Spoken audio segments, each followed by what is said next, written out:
ایک رات حضرت محمد صلی اللہ علیہ وسلم نے آسمان کی طرف اشارہ کیا اور چاند دو حصوں میں بٹ گیا۔ یہ کوئی خواب نہ تھا، مکہ کے لوگوں نے اپنی آنکھوں سے یہ منظر دیکھا۔ چاند آسمان پر الگ الگ نظر آیا، پھر دوبارہ جڑ گیا۔ قرآن میں اللہ پاک فرماتا ہے، قیامت قریب آ گئی اور چاند پھٹ گیا۔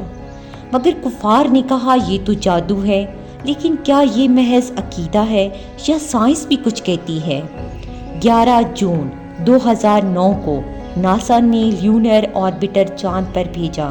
یہ ایک بہت بڑا کیمرہ اور اسکینر تھا جو چاند کے فوٹوز بھیجتا تھا۔ اس مشین نے چاند کی سطح پر 300 کلومیٹر لمبی دراڑ دیکھی۔ ایسا لگتا تھا چاند کو کبھی اندر سے زوردار زلزلے نے کھینچا ہو۔ ناسا نے اسے ریل یا فالٹ لائن کہا۔ ایکسپرٹس نے کہا ہو سکتا ہے چاند پر کبھی کوئی بہت بڑی ہلچل ہوئی ہو۔ سائنس پوری طرح چاند کو 2 ٹکڑوں میں بٹنا نہیں مانتی۔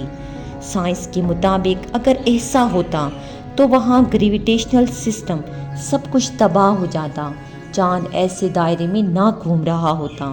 لیکن چاند پر ایک نشان ابھی بھی موجود ہے جو اس بات کی نشاندہی کرتا ہے